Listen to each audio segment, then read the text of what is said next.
Feeling like a shark in a shrimp tank. Big fish, small pond in the shrimp tank.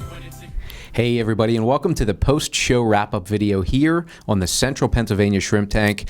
I'm your host, the Weary Shrimp, Nathan and Bowden, alongside the Grumpy Shrimp, I've been Taylor on a Ranker. diet for a damn month. I'm grumpy. Yeah, grumpy. Yeah, it's a gloomy and sad state here in the shrimp tank today. But we're here. We just got done filming our podcast with David Cordier of Cordier Auctions and Appraisals, and there was so much great content in there. We learned about his background and how he got started in the auction business. Really started at a young age and just a little entrepreneurial instinct there.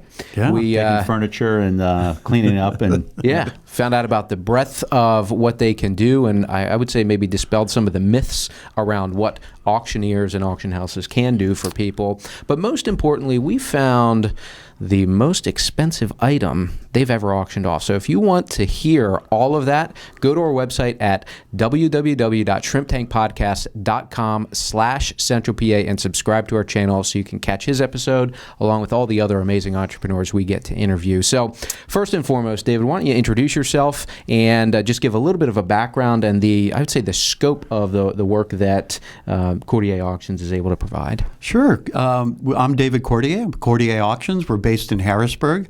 We have about 30 employees, 12,000 square foot of auction house with 200 parking spaces. And what we do is we do auctioning of personal property, real estate. We sell a lot of real estate. We had a great year last year selling real estate for all kinds of people, not just estates, but people that are downsizing and moving on for whatever reason. We also sell antiques, collectibles, and pretty much anything. Vehicles, automobiles, boats. Right, David? Oh, yep. Motorcycles, all kinds of goodies.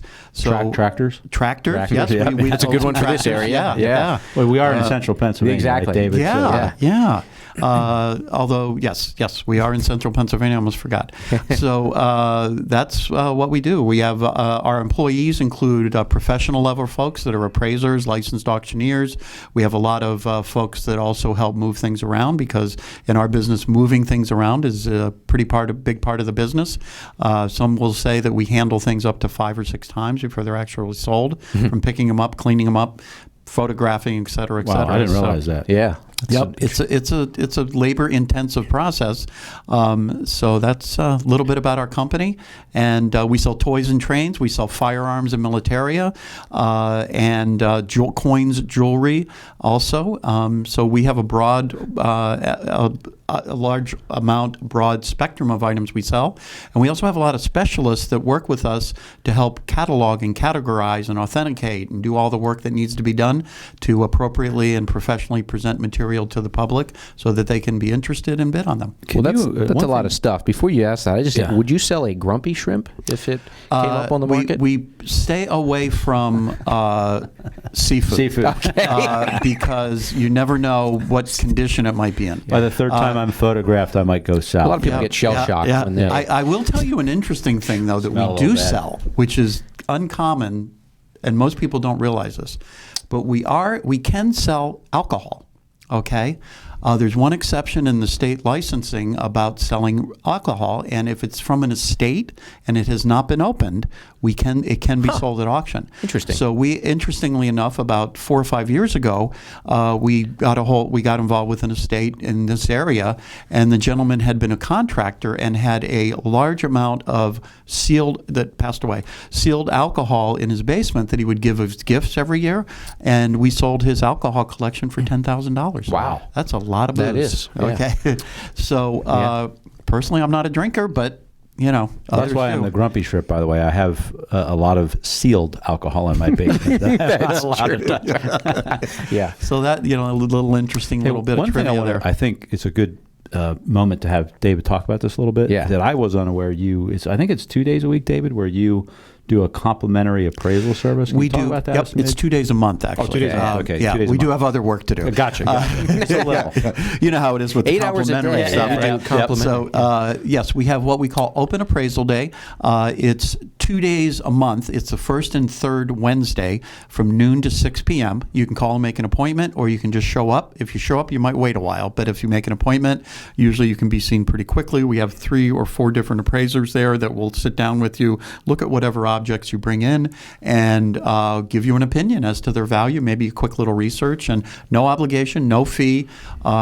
If you want us to help liquidate it later or then, that's fine, but there's no pressure to do that at all. Excellent. It's a great service. So Yeah. we talked about the breadth of what you are able to offer, and everything from trinkets to houses to fine art, jewelry, and whatnot. But when you talked about how you got started in this business, you talked a lot about instinct, and it was you started going around, you'd go to yard sales, you'd see stuff that you thought was valuable, and you said in some cases you just had to have an instinct around that being valuable. And that seems to have carried your evolution of the business today, because you said you kind of started and then eventually you morphed into this, and a lot of that had to do with instinct. Can you talk on that a little bit? How? Yeah, I think that, and I think the actual term I used was intuition. Okay. Intuition. And I think there's a lot of crossover between instinct and intuition, but I think intuition to me is a little bit more of a soft sense, a soft type of a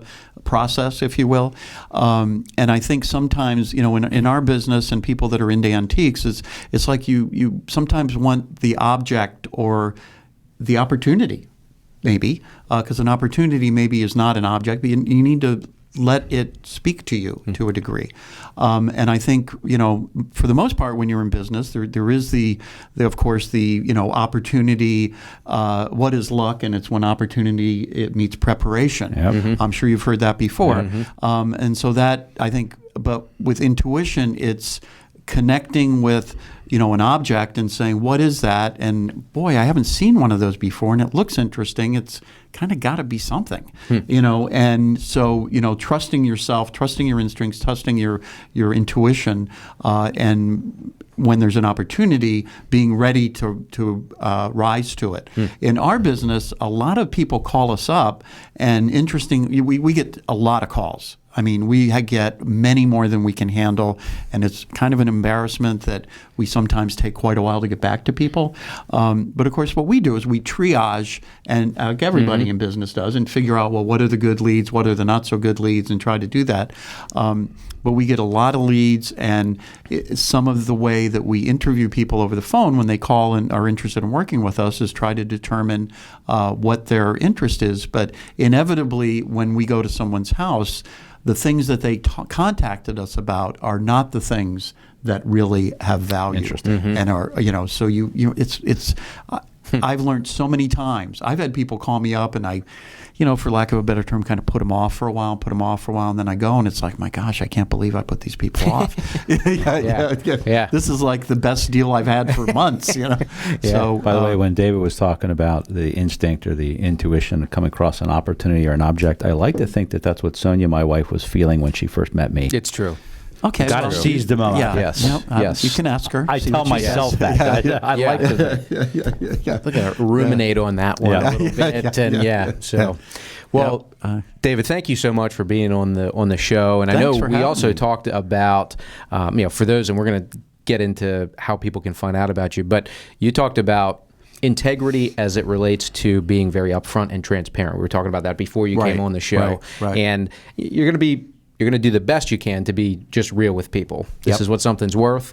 People may not like it because we tend to have a kind of perception of what our stuff is worth. It's usually worth more than it's actually, or in our minds, we think it's worth more than it actually is. But integrity, Joy had mentioned earlier about your commitment to being just trustworthy and creating that bond with people. But that's very important. So we want to thank you for doing that. Sure. And putting ethics and that at a very high regard. And so for people who are out there, maybe who are thinking about, might have some stuff or property. Again, we went through the whole breadth of what you can help and auction off. What's the best way for them to learn about you guys? Best way is to go to our website, www.cordierauction.com. You can link through, send us an email, or you can call the office at 717-731-8662. Very cool. Well, again, if you want to find out all the stuff, and this was just a teaser of the show, go to our website at shrimptankpodcast.com/Central PA and click that subscribe button anywhere you can get a podcast to keep up to date with all of our amazing entrepreneurs here in the Central Pennsylvania region. And next week on our show, we have Jack Euler. My buddy Jack. Your buddy. Faulkner. So large entity, a lot of employees, lots of business challenges and headaches. Yeah. And I'm really curious to find out what Jack thinks of folks who, let's say, drive Italian tin scooters. Not as excited as me, so we're going to Otherwise known as Maseratis. That's right. Yeah. But again, David, thank you for being on the show. We'll see you all next week on the Central PA Shrimp Tank. I've been